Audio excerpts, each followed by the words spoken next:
Today I'm speaking with Iryna Shuvalova, a poet, translator, and scholar from Ukraine. She holds an MA in comparative literature from Dartmouth College, where she was a Fulbright scholar, and a PhD in Slavonic studies from the University of Cambridge, where she was a Gates Cambridge scholar. Her research interests lie at the intersection of culture and politics in Eastern Europe. As of early 2022, she authored 5 books of poetry, including the bilingual Pray to the Empty Wells, published by Lost Horse Press in 2019. Her most recent collection, Stone Orchard Woods, has been recognized as the Poetry Book of the Year by Ukraine's Lit-Accent Prize for Literature, and she received the special prize for the Lviv UNESCO City of Literature Book Award. Meanwhile, her new book of poems in Ukrainian titled The Ending Songs is scheduled to appear in print in 2022. Shuvalova's writing has been widely anthologized and featured in periodicals in Ukraine and abroad. Her work as a translator includes most recently translations into Ukrainian of poems by Louise Glick and Alice Oswald. Among her book-length translation projects are Rupa Kaur's Milk and Honey and Jan Martel's Life of Pi, as well as an unpublished volume of selected poems of Ted Hughes. Welcome, Iryna. It's a pleasure to speak with you. And I have to say, before we begin the kind of more formal part of this conversation, I have to ask you about these unpublished poems of Ted Hughes. How did you come to be translating them? In fact, I've been reading Ted Hughes's work for many years, and it's always been my dream to have a book of his poems out in Ukrainian.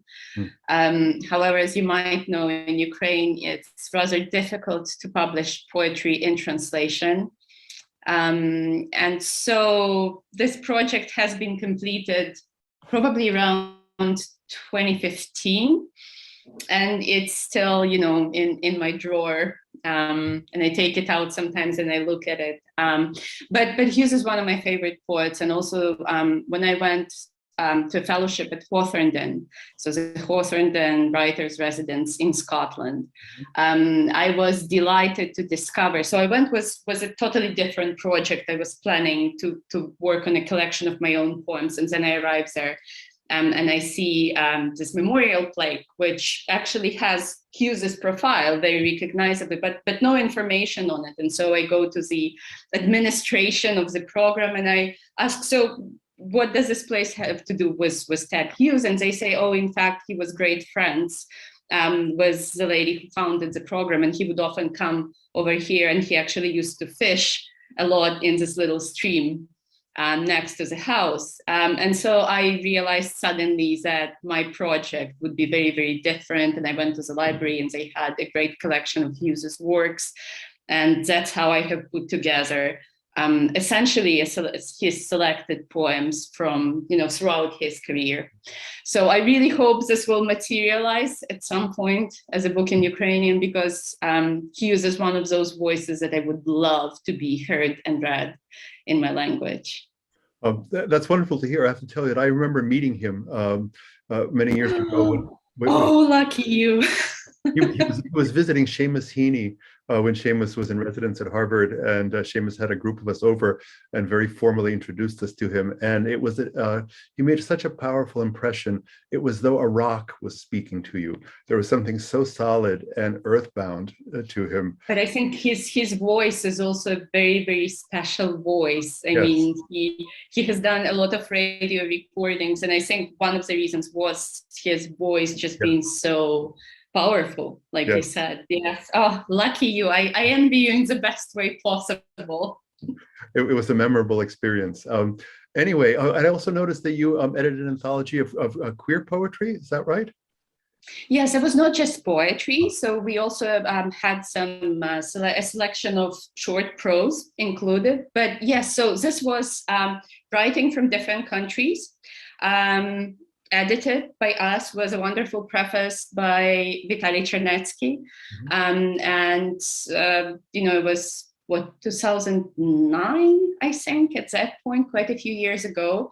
We had a bit of trouble presenting it at the book forum in Lviv. We had some radical right-wing groups attempt to attack us and, you know, trying to throw things at us and threatening us.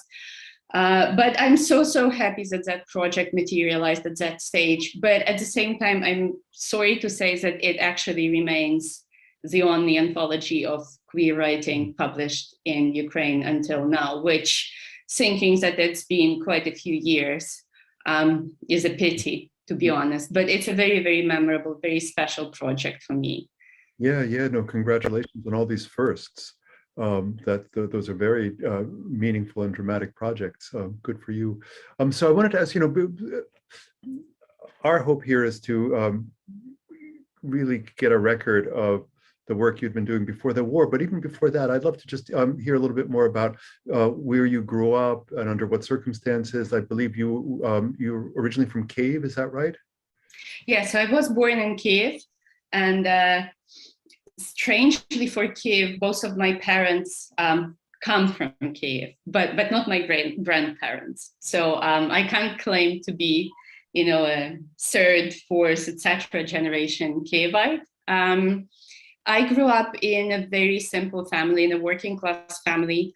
So my grandparents, none of them were able to really, they never attended, they never got higher education, but they also haven't really graduated even from secondary school. So for example, my mother's parents, because I grew up with my mother, my parents were divorced. So for example, they only had a couple of years of primary school education. So they were able to read and write, but on a very basic level, and never really had access to anything more. So those were peasant families, and that, in the turmoil of post-Second World War migrations, came to the urban centers to earn their living, to get some better chances in life, and they met, and that's how our family came to be. So I grew up with my mother and was my maternal grandparents. And yes, like I said, I had a very simple life, a very simple start in life. I had no clue what I wanted to do with myself, because my interests seemed to be somewhat at odds with a lot of my peers, because remember, we were the generation of the very early 2000s, and it was still a highly unstable time in Ukraine, economically speaking. And so everyone essentially wanted their children to be lawyers and study management and economics and business and all those things that were supposed to give you some good foundation in life. However, I was very lucky, despite the fact that, like I said, we didn't have much to begin with, but my family never pressured me into following a certain specific path. So I did my undergraduate degree in philosophy, because that seemed like the only thing that I couldn't really figure out and that intrigued me. So I had no clue what I would study, but it turned out to be one of the best decisions in my life. In fact, I still think that it gave me these tools and taught me to think in a way that I can apply in different fields. So I did my undergraduate studies in philosophies and my master's also in philosophy. Who are the philosophers that you engaged with most intensely? So I was interested in philosophy of language, however, not in the analytical tradition. So not in the US tradition. I was actually interested in hermeneutics and phenomenology and the ways they dealt with language. So I actually spent quite a few years looking at Gustav Spät, who was a very interesting figure. He was, unfortunately, he perished in Stalin's repressions.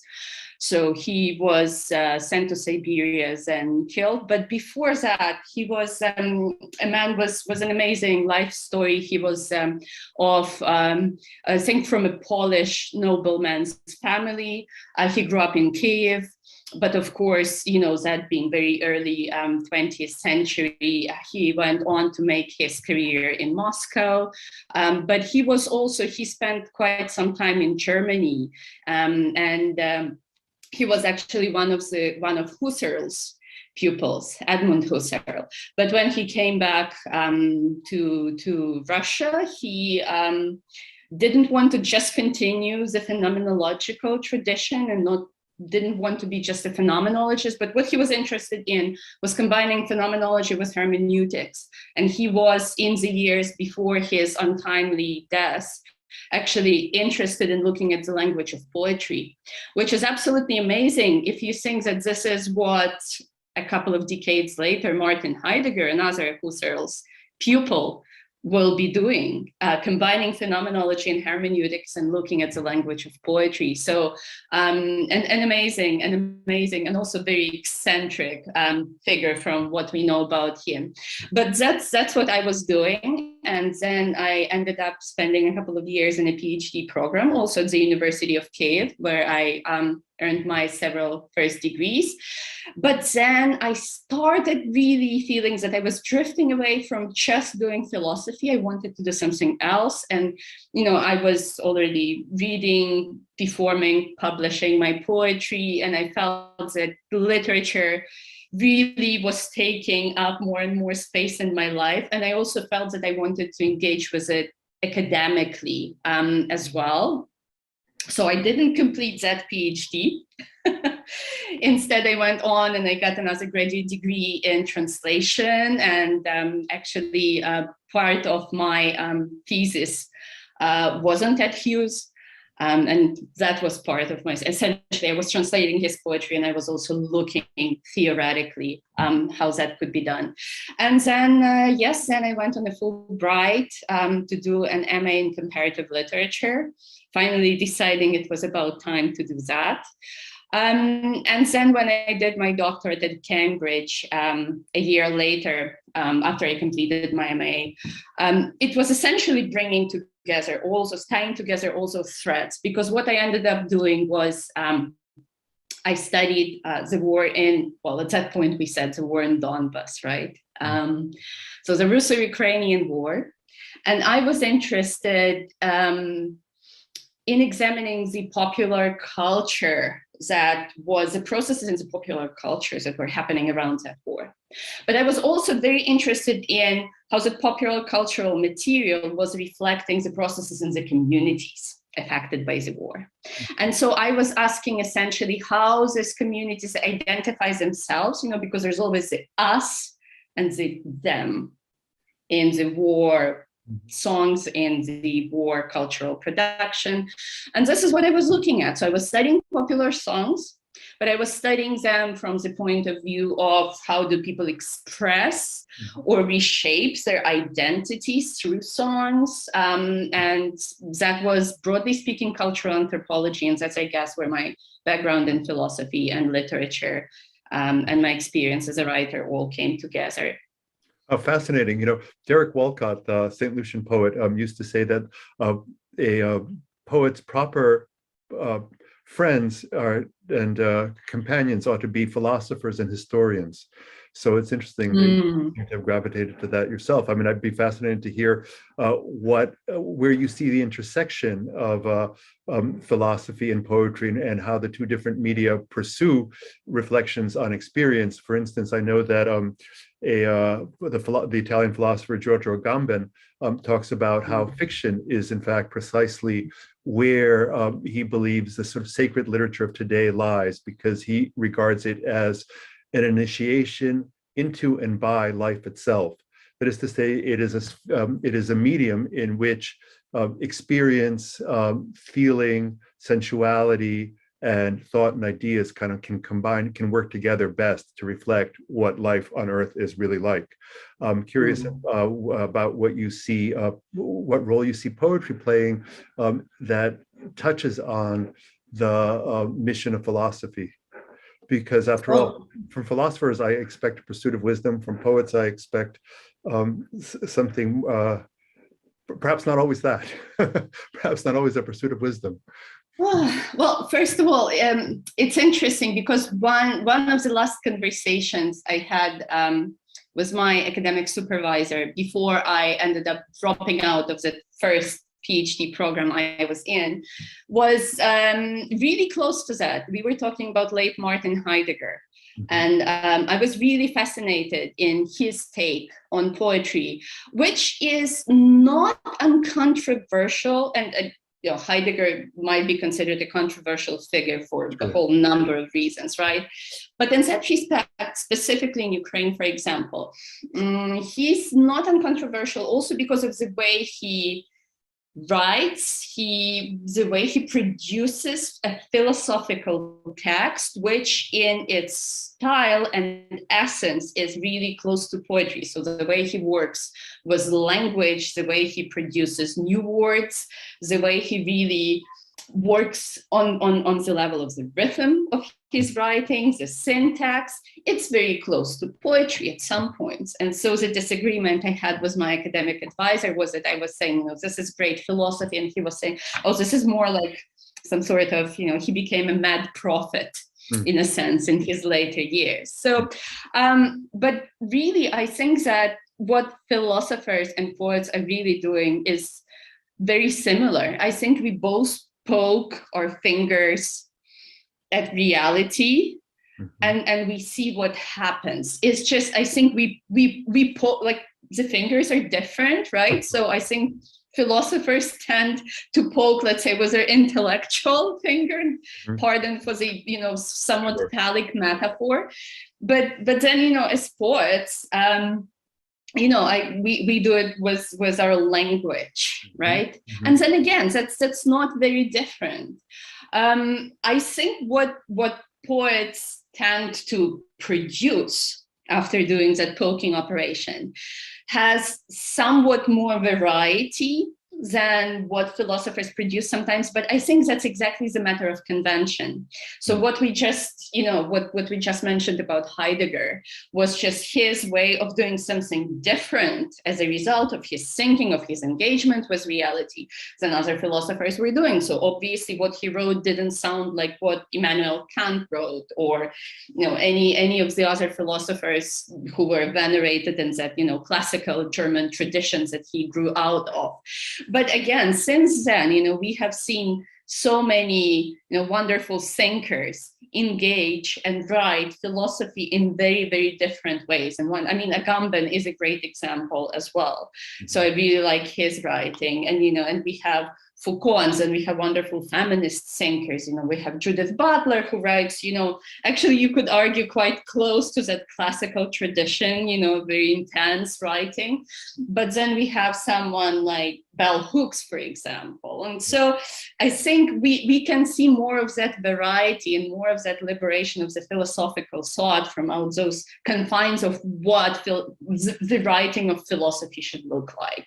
And so in a sense, I feel that with that, philosophy is getting even closer to poetry. In a sense, they are performing the same mission, the mission of exploring the reality and getting to the meat of reality and to the essence of reality, but they're just doing it from different angles. But I think it's just so beautiful to see that merging. It's almost, I like thinking about that as a spectrum almost.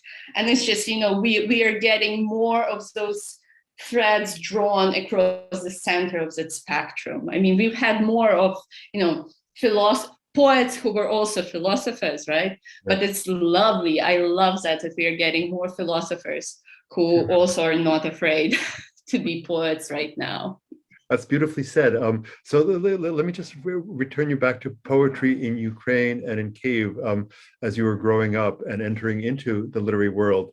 My first contact, kind of direct contact with Ukrainian poets came in 1990 when I met a number of young writers then who have become really kind of established and important voices in Ukrainian literature, from Oksana Zabushko, Yuri Andrukhovich, Sashko Irvanech, Viktor Neborak, Petro Medyanka, and that whole generation. I'm wondering what your generation was reading. Solomia Pavlichko was also part of that world.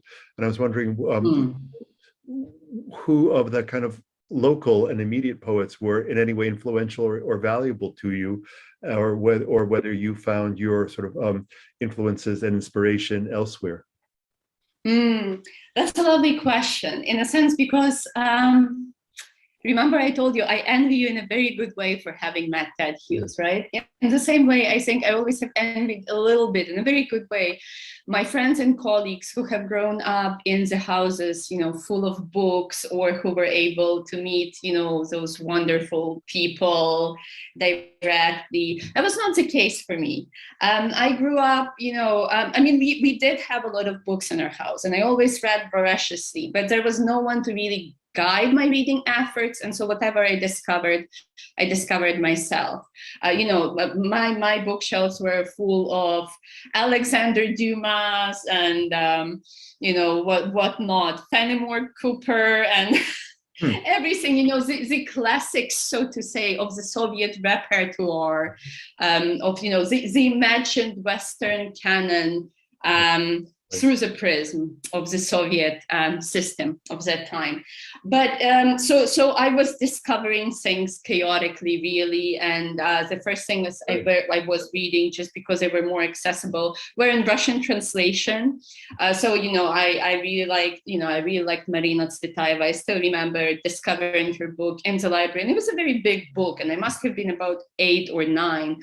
But I was absolutely amazed by the fact that someone was writing like that. There was freedom in that writing, and there was daring in that writing. And then, I read Lorca, and I have fallen in love with Lorca. And it was also freedom, but not so much expressed stylistically in language, but in his imagery. It was that imagery which was, I now would say, the imagery of folk songs, and then kind of, the poesis of folk songs that was particularly striking. But of course, at the same time, at school, I was engaging with Ukrainian writing, of course. And, I would go to those Olympiads, so contests that, all the good students in Ukrainian secondary schools would go to. And I won some prizes. I was a good student, but I could not really connect to that.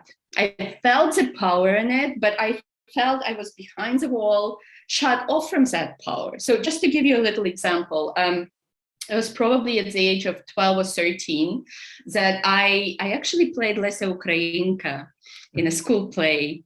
And there was a point in the play when it was towards the end of the performance, I had to have a crown of thorns put on my head in a very subtle, some subtle imagery. And I still remember that there was a little jar with red paint hidden under that cardboard tree. And so at one point, when other people were doing something at the front of the stage, I had to lean and put some of that red paint on my forehead. Because of course, if you're wearing a crown of thorns, you need to have something red on your forehead. So that was the approach that was cultivated, and I didn't connect with that. It felt alien, it felt different. And so essentially, I would say that in a strange way, I was discovering Ukrainian poetry or the potential of Ukrainian poetry through my writing first, before I actually started to properly explore it through my reading.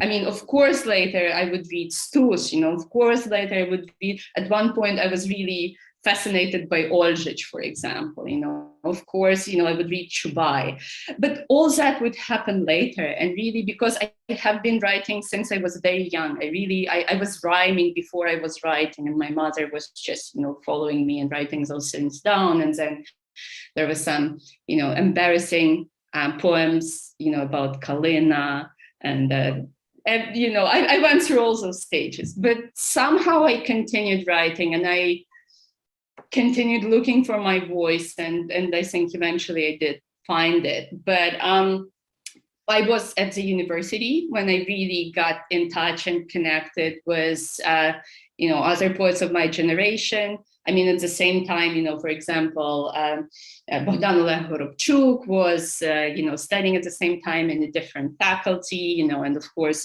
through him, I met other poets, and we had this little literary studio, which was called Svicha do Slova.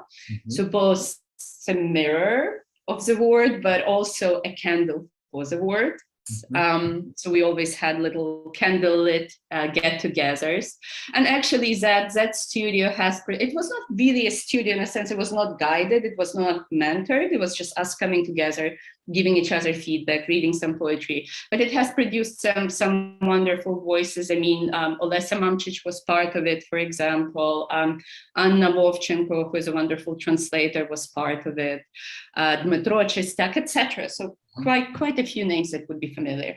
I think at that point, what I remember very clearly is that we were fascinated by the discovery of the lost voices, so to say. I mean, never really lost, but for us they were new. So for example, I really vividly remember how Semenko and the futurists were being read again, and that was such a discovery for us. So we really felt, I think, at that stage, like the gaps were being filled, because in a sense we felt that our voices were coming from somewhere. Maybe I should speak for myself. I felt, maybe other people were much better read than I was, but I felt my voice was also coming from somewhere, but I was really not entirely sure where from. So I felt that there was much more out there than what I knew. And of course, I was picking out bits and pieces and, reconstructing the bigger picture. But I also felt that while I was doing that on a personal level, in a sense, that was also what my generation of poets was doing more broadly, just trying to see the bigger picture, just trying to look into those, erased voices and reconnect with them in a meaningful way. And so I think that was really the sense of excitement and just feeling that there's so much more out there that we ought to know, that we ought to connect with, and that is just genuinely alive. For me, that was the point of, having that wall between me and Ukrainian poetry, finally cracking and breaking. And it really felt like a very, very liberating point. I can imagine. Your generation was also, I think, probably the first that was able then to go outside of Ukraine and begin to study abroad. And I was wondering how those experiences began to filter into your own reading and your understanding of poetry, and also especially of Ukrainian poetry, because I'd like to claim to friends that Ukraine is the only country I know of that was really founded by a poet. And I don't know whether you would agree that poetry seems to play a singularly important role in Ukrainian culture. So I'm wondering I absolutely agree. And maybe let me speak about that first, and then I will go back to this point of going out of Ukraine. I would agree completely that I do think poetry in Ukraine is incredibly important and has been incredibly important. And that actually I can go back to the point when I was thinking about my PhD project. And again, you might say, well, I was writing about popular songs, like what is there to connect it with poetry, etc. But in reality, my initial thinking was I wanted to engage with oral material. And really popular culture is the new orality of today. It's this space of the vernacular. It's this space of those interconnections made quickly. It's multimedia. It's a multimedia space, which in reality, oral culture has always been. If you think about how easily theater merges with poetry, how the performative and the visual and the textual in oral poetry often comes together. It's always the act of narration, which is really inseparable often in traditional oral culture from the act of creation of the text, and this dubious let's say attribution of the text. So that was my thinking. But the reason why I wanted to work with oral material actually goes back to my family history, because I do come from the lineage of people, I remember very well, for example, that, my grandmother and my grandfather had trouble reading and never read much, and, for no fault of their own. And they couldn't really, they would write me very small things on the postcards that I still treasure, but they would not really write elaborate, long, beautiful letters or poems or novels, not really. And we have a bit of a family legend, so to say, and that's about my grandmother's father, who was one of the few literate men in this tiny village in Sumy region where she grew up. And he loved reading. So formally, he was keeping the church books. So he was entering, the births and the deaths and the marriages. But he also loved reading secular literature. And he had to hide it from his neighbors because he was a father of 10 children. He had to do other things, and reading was considered to be something silly. And again, partly because very few other people could read. They didn't really understand the process itself. Mm-hmm. And so my grandmother, who hasn't read many books in her life, already in her late 70s, she would remember how she said, well, I remember my father telling me a story about this man who sailed on a boat, and then his boat capsized and he found himself on an island and he planted a vegetable garden there. So that's my grandmother telling me the story of Robinson Crusoe without knowing who Robinson Crusoe was, because her father, he would read those books hiding from the neighbors, but then he would tell them as stories to his children. So that amazing power of the oral tradition, I think it really kept Ukraine, the language, the people, the culture going. And of course, this example was more of a narrative tradition, but really poetry, I think, kept the richness of language when it was banned elsewhere, right? When Ukrainian couldn't be published, but you could never prohibit, people from telling stories and singing songs. And I do feel that Ukrainian poetry today still carries that power, still carries that charge. In a sense, it's really like an electric charge. And I think now that we, unfortunately, under such sad circumstances, but we are in the spotlight. Ukrainian poetry, in part, is in the spotlight. I do feel like our readers, our listeners, including those coming from other language traditions, I think they actually do feel that electric charge. A lot of people who come to our readings, this is the feedback they give. They say, it's powerful, right? Mm-hmm. And I think that's partly the power of that tradition that survived, that morphed, that existed in many, many forms and through many voices. And I love the beauty of it. I like thinking of those many voices that echo in our voices today. So that's in terms of that tradition. And as we're going, yes, really reading in other languages and being exposed to other poetic traditions, that's, I think it has been an entirely transformative experience. I remember still when we were just beginning and, some people were writing rhyme poetry, some people were writing, free verse.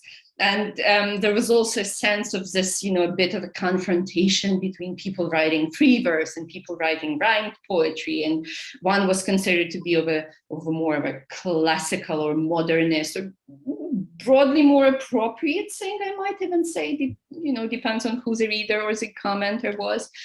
And free verse, really, I still remember in the early 2000s was often considered something a little frivolous or a little suspect, really. And now I understand that partly this perception was due to the fact that people really didn't encounter free verse, first of all, in the language of the original, and we didn't even have enough translations in Ukrainian of the great tradition. It was a English language tradition, but also the Spanish, Hispanophone, right? Would that be Hispanophone tradition?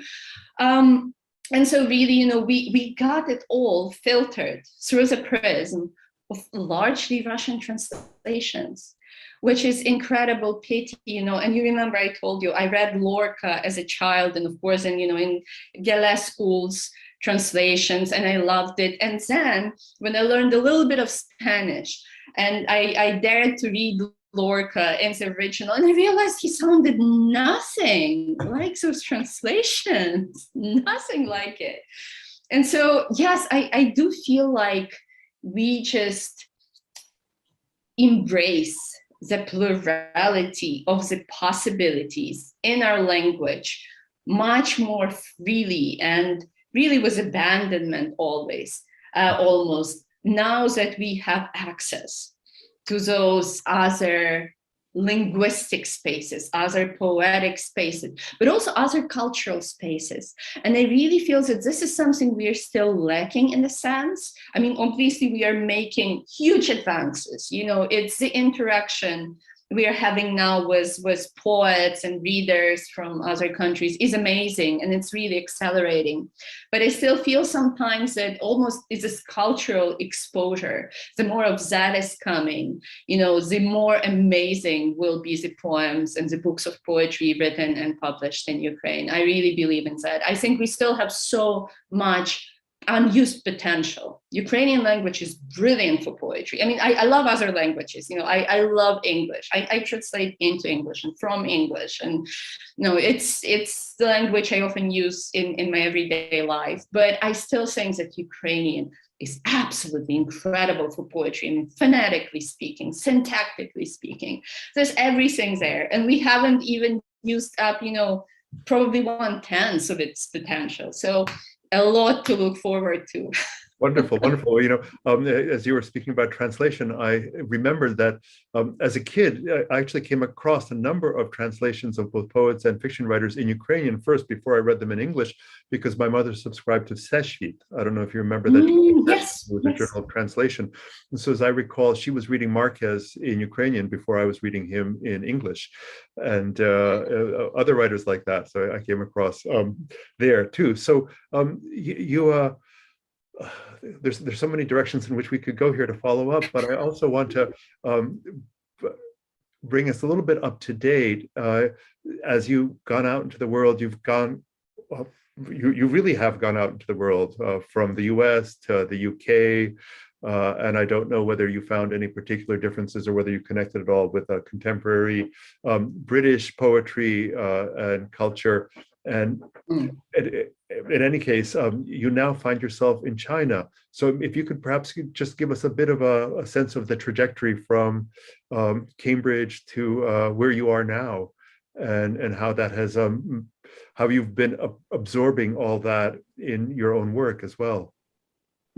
Absolutely. So this has been a fascinating transition for me in terms of, again, traveling to a completely unfamiliar cultural environment, right? And I say completely unfamiliar in the sense that, of course, I have been, for example, watching contemporary Chinese cinema for years, and I have been reading about China and its history and its, you know, present day situation. But of course, you know, being somewhere, it's so important for the poet, you know, really hearing the sounds, you know, feeling the smells, tasting, you know, the new land, breathing it, touching it, it's the textures, the colors, all that. So that obviously, you know, was a huge stimulus to write. And I have written, you know, quite a few poems about China, and I guess also, you know, in a sense, trying to reflect on that moving from place to place as well. I think this is what I've been writing a lot about in this as of yet unpublished last manuscript, the ending songs. Because I think this question of continuity, when we move between different places and we move between different languages and cultures, for me at least, I've been asking myself increasingly, so what remains when you transform yourself, when you immerse yourself in using new environment every time? So what is there that remains unchanged, and how do you even capture that part of yourself? How do you detect it? And does it really exist? Do we really remain unchanged in any way, right, throughout our lives? Is there such a thing as a self at all, right, as Buddhists? Yes. Right. Exactly. So that was one part of it. And of course, you know, it was just a difficult experience in a sense of, you know, just living in a place that's very different and installing all the apps on my phone, without which you can't possibly survive in China, because everything is done through the apps, and they are many. And as I keep discovering, a lot of Chinese people don't really know how to use them or don't understand what to do with them. But beyond that, so what brought me to China was essentially this desire to pause in, ironically, in working very closely on the war material, because I spent 3 years looking at war songs, and I studied not just the material created in Ukraine, but also what was being produced in the occupied territories. And that was a mixed bag, as you might imagine, and also what was being produced in Russia. So I did look closely at the propaganda material, because it was very important for me to see that multiplicity of narratives being constructed around this war. But that took a rather heavy toll on me. And I felt by the end of my project, by the end of those 3 years, I naively thought that I needed a little break, which, of course, didn't happen. So in a sense, that also really does tell about how naive I was, in a sense that, the war has been going on since 2014. The war, wouldn't go away. So I tried to go away from it. And it didn't really work. It never works. That was the biggest lesson of it. It never works, even if the recent escalation didn't happen. I mean, we continue to be affected by that war. It's just that I tried to tell myself that I could be affected somewhat less for a while. Doesn't really work that way. We understand that now, but. Obviously, after the escalation did happen in February, I have been writing a lot, not so much about China now, but about what was happening back home. Because also I found myself in this rather peculiar situation. As you know, the borders of China are almost entirely shut still due to COVID. Right. In reality, so even for us to enter the country, I mean, my work contract was supposed to start in August, and we couldn't get in until November, really, just because of how strict and slow the process is. And so due to this, for example, we are unable to bring anyone here, really. So members of families of Chinese nationals can enter the country, but not members of foreign professionals living or working here. Mm-hmm. So that means, for example, that my mom, who was remaining in Kyiv, when she became displaced, she left Ukraine, and we couldn't bring her here. So in a sense, initially she went to Greece. Just because, my ex-husband was from Greece. So there was a place where I went for, quite a few years, the towns that I knew well, where at least I could, from afar, try to create a more or less convenient environment for her. Also for her, it was a huge stress. And actually, so my mom is in her 60s. And that's the generation which I think still hasn't really had the chance to experience that freedom of movement, that access to other languages, other cultures.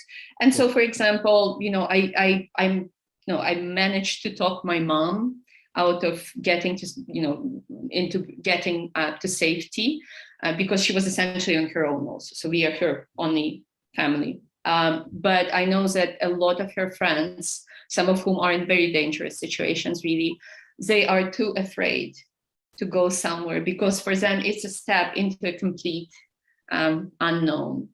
So for now, my mom is displaced. So now she was in Greece, and she will be moving on to England very soon. I can imagine the language issue must be very challenging, both in Greece and. Yes, she's brave. She's trying to be brave, and she's saying, let's say it's an adventure. But I know it's very tough for her. She does speak a little bit of English, but just a little bit. And she's going through the Homes for Ukraine program run by the UK government. So she will be hosted by a family, who we did find through friends, but it's still living in someone else's home. And it's tough for someone who, who like my mom, she spent her whole life in Kyiv. She loves her home. She had to leave everything behind. And obviously, we don't know whether at home will be there when the war will be over. But also my partner is still in Ukraine. My father and half-brother are in territorial defense in Kyiv.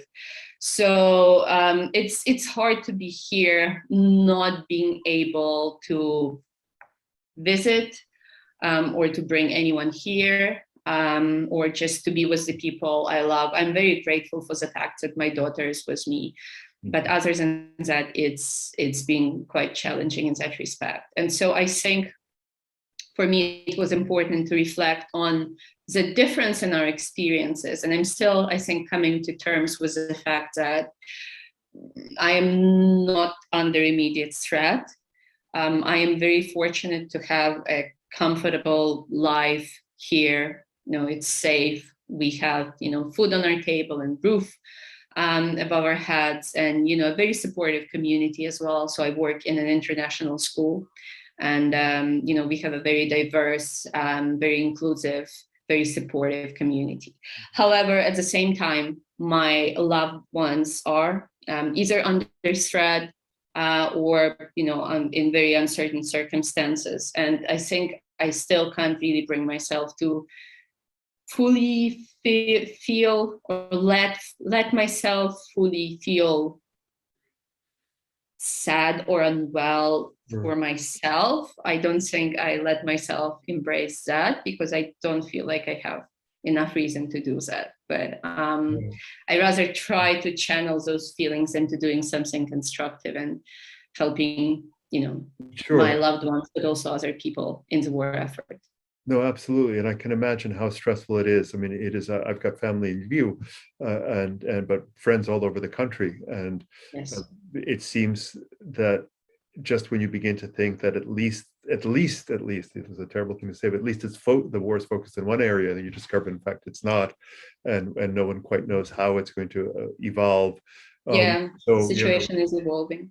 My heart goes out to you and to the anxiety that you must be feeling, because in many ways, feeling things at a distance is almost more challenging than being there in the reality, because in the way our imagination works, we can project many more fears, whereas when you're dealing with the reality, you're simply responding to those sort of physical circumstances, and in a way you know what you're dealing with. Whereas when you're at a distance, you're really not sure what anybody's dealing with. And so you let your imagination. Thank you for saying that, Askold. This is what my partner keeps telling me, because, when I tell her, I don't want to feel bad because I have no reason to feel bad. And she always tells me, well, it's okay to feel bad as well. And, sometimes when it's important for me to know about their experiences and the way, my loved people are feeling. And actually, one of the things she tells me is that, yes, it's not just because you are outside Ukraine that you can't really fit this experience, because this is what I say, I can't fit this experience of war into my reality. It doesn't fit. My grandma had this wonderful phrase, "Na голову не налазить." Right. You can't fit it, you can't fit your head through it. And that's exactly it. And she tells me, you know what? We feel the same way. And not just her, I mean, my friends, fellow poets, they all say this, we go through the motions, we do what needs to be done, but no one really fully comprehends this, because this is so much bigger than what any of us can comprehend. But I also feel like this is where the language of poetry is, in a sense, I don't want to say helpful, that's not the right word, but it's a surgical tool. It lets us dissect this reality and look inside and see a little bit of it the way we wouldn't otherwise if we just stayed on the surface. So I really feel that poetry here, and the language of poetry, is an extremely powerful tool for getting a glimpse of what is really happening when we cannot possibly connect fully on the day-to-day level with what is really happening. No, that's absolutely, that's so very well said. I mean, in part because every war is the result of the debasement of language.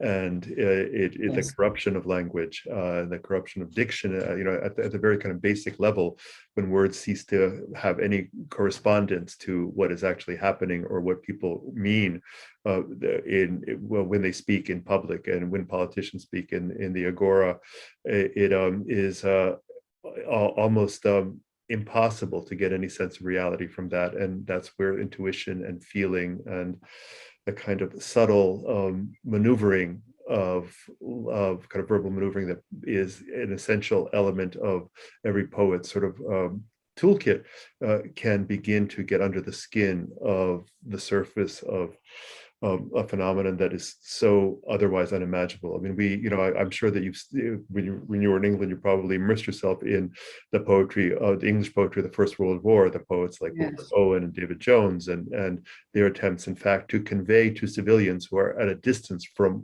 the war what it actually was like from the inside. And it's true that I think poetry is one of the best sort of mediums we have for conveying that.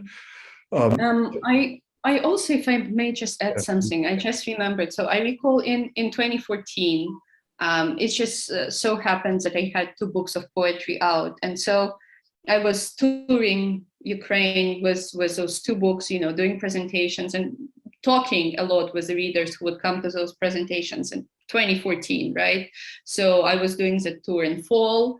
It was, several months essentially after the war broke out in the Donbass. And so I do remember a lot of people asking, how do we, in a very simplified way, but how do we speak about this? Like, how can we write about war, or just asking things about war, really? And I was really surprised by that, and I was really not sure what to say. But then I did realize that people were looking to poetry for answers, and also looking for answers in language itself. Because for me, it was not that I couldn't answer just because I didn't have the ideas, the concepts, right? It was also that my language itself was lacking. And I think when in this second cycle, in the sense of this war, I felt the same thing, but even more acutely. I wrote the short cycle of poems, which is called To Write About War, which is precisely just me writing about how I cannot write. And at one point, I really struggled.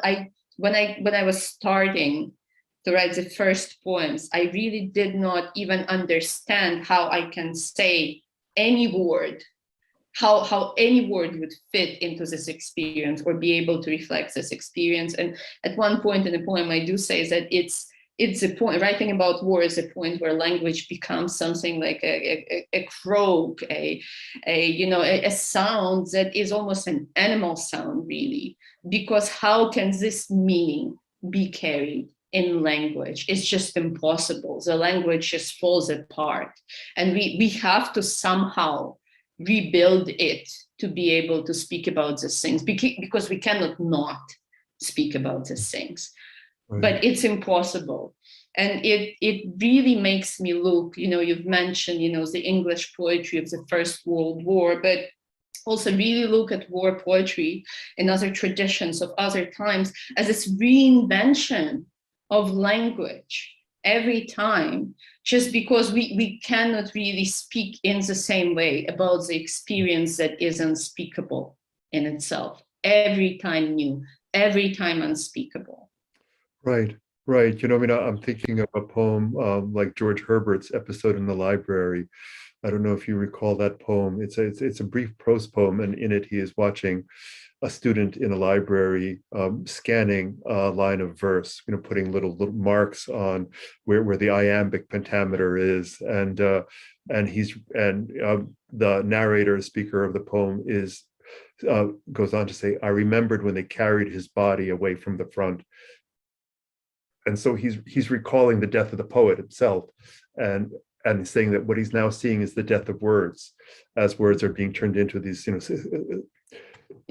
symbols for scansion and into something mechanical, and I think, but I do think that a line like Auden's about suffering, they were never wrong, the old masters, in his poem, Le Musée des Beaux-Arts, conveys at least something of the limits of language, and even recognizing, as you said, that there is a point beyond which an experience requires a kind of respectful silence and a kind of empathic immersion of the reader into an experience that is beyond language, is a kind of a threshold moment for both the writer and the reader, and it is something that, again, that poetry can bring us close to. Anyway, so under the circumstances, I wonder what you think is effective action for those of us who are removed and really kind of at a great distance to this experience.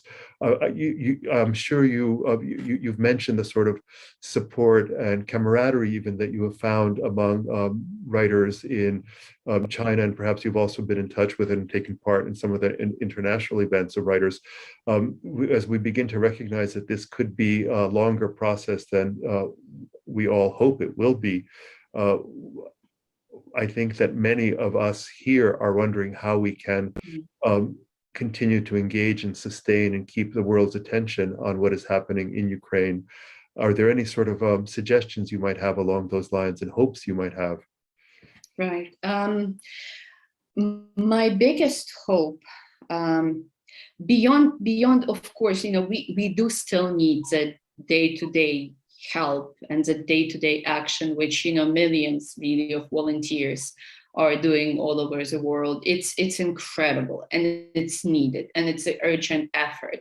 But in a sense, it's almost like trying to stop the bleeding. When the patient is bleeding, when someone is wounded and they're bleeding, the first thing is to sort of just to cover that wound and to stop the bleeding and to prevent that person from losing more blood than they can sustain. But beyond that, on a large scale, I think one of the most important missions is to decolonize the narratives around Ukraine and around the war in Ukraine. And this is something that, in Ukrainian studies, in academic circles, we have been talking about this for a while, right? One of the first academic articles on that would be Marko Pavlyshyn's, Cossack in Jamaica, and that, that's what, the early 90s, essentially. I think it's 1991, perhaps. And then, of course, there was brief engagement, was the issue of Ukraine as perhaps, but again, questionably post-colonial situation, like, can we call Ukraine post-colonial? There was that wonderful selection of short articles around that. Gayatri Spivak has a little piece, and Vitaly Chernetsky again wrote a little piece. But then again, it still remains something oddly of a marginal line of thinking about Ukraine, and again, sort of almost suspect for the more, let's say, serious scholars saying, well, colonial history is extremely important, which it is. And let's say, thinking about the global South, for example, through this post-colonial prism is extremely important. However, I would also absolutely argue that we need to think about, the empires and imperial heritage, not just in terms of, overseas colonies, but also in terms of the European empires, those of them like the Austrian-Hungarian Empire, and especially like the Russian Empire, which arguably remains the empire throughout the 20th century, and which, arguably remains in very much an imperial mindset today. And we need to understand and read the situation in Ukraine through that prism. And we need to understand, and I love that you mentioned how the language has been corrupted, and how that corruption of language is a first step towards any tragedy, any war. And I would absolutely argue that we need to think about how has language being colonized, not just Ukrainian language, right? But how the global narratives and the global, multilingual understanding of Ukraine has been absolutely colonized by the Russian narratives, by the concepts of Ukraine as this peripheral state, an insignificant state, a failing state. About just speaking about the Ukraine, speaking about Kiev. I'm still, I'm reading The Guardian, and I think, they're doing a brilliant job with their reporting on Ukraine, but time and again, they do use Russian transcription for so many Ukrainian geographical landmarks. And that's part of it. That must be part of an effort. We need to decolonize the language. We need to decolonize the narratives. We need to decolonize our thinking about Ukraine. And when I say we, I actually mean us, Ukrainians as well, both Ukrainians abroad and Ukrainians inside Ukraine, because we need to remember how many people inside Ukraine still remain in that framework constructed by the Russian propaganda. And that framework is not a framework of linear and clear narratives. It's a framework of chaos. Peter Pomerantsev said beautifully about it. He said, Russian propaganda is not about constructing a coherent narrative. Right. It's about creating a chaos, a confusion, and as a result, producing this impression of inability to know the truth, or maybe even questioning the very fact that there is some sort of truth. Yes. And we can see that now in the efforts, for example, of the Russian troll factories, that again, through the new media like TikTok and Twitter, are again producing those counter narratives, obscuring the truth, and trying to create that chaos in which the truth really might drown. It might drown. So it's our job to actually make those narratives of the truth really clear and to make sure they are heard. And also, I would say, making Ukrainian voices heard is incredibly important now. And again, it's not about giving Ukraine a voice. We have a voice. It's about the willingness to listen, and about providing platforms where those platforms need to be provided. And I think if that is done, which I believe is doable by the joint efforts of the global community and Ukrainian community, then I think that it will be a very, very important step towards a better future, not just for Ukraine, because I think by now it's really clear it's not just about the future of Ukraine. This war is not just Ukraine's war again, right? The way we put it. Absolutely. It seems so much about democracy. I think so many of the people that I speak with about these matters in the United States are very aware that this has many local implications for us here as we move into the next elections. We often terrify ourselves by imagining what would have happened had the last election gone differently and somebody else were in power in the White House today, and what kind of support Ukraine would and would not be getting under the circumstances. After all, the most common grammatical error, I like to say, is the lie, and it's out of the inflation of a lie that so much of this horror has come. I'm again reminded of Auden saying that all that we have is a voice to undo the painted lie, and it's I don't like to use words like responsibility of the poets because I don't like to dictate to writers. I think that's the worst thing you can do. They all need to follow their own intuitions. The way they and then they resist anyway. We resist responsibility in a sense. That's right. And it's a healthy and essential resistance. And your own life and work have clearly demonstrated how successful that resistance is when you really just follow your nose, follow your heart, follow your instincts, and let a sense of that kind of internal compass, that still small voice of conscience that is, after all, present in all individuals, lead you toward the truth, and toward that kind of many layers of unreality that you need to penetrate to get at the core of what matters. What matters right now, I agree with you entirely, is that these voices continue to be heard and new platforms continue to be found. I thank you so much for this wonderful conversation. We could go on, I think, for quite a while, but if there's anything kind of last words you want to convey to your welcoming and eager American audiences here, this is the moment. Otherwise, we can continue to. Well, first of all, also thank you for this conversation, and thank you for the platform. Really, this is what we were just talking about. I mean, the voices and experiences, I think, need to be heard. And this is a chance for them to be heard. But also, just to emphasize one thing, we spoke about, the geopolitical implications of this war. But I would even sort of, going back to my background in philosophy, in a sense, I would speak more broadly. This war is also about the truth. Yes. And the possibility of the truth as such, yes. Because there are so many global powers that are watching very closely whether Putin will succeed with implementing his playbook exactly in obscuring the truth and the very possibility of truth. And if that proves to be successful, which it has proven to be successful already, but to a limited extent. So if that prevails, if that strategy wins, then we can expect this obstruction of truth to be happening in many more places, and I would say absolutely all around the globe. So we also need to remember that the very possibility of truth is being decided in this war. So this is a war not just for Ukraine, it's a war for truth itself. And I just would like to encourage everyone to remember it and, to help the truth win.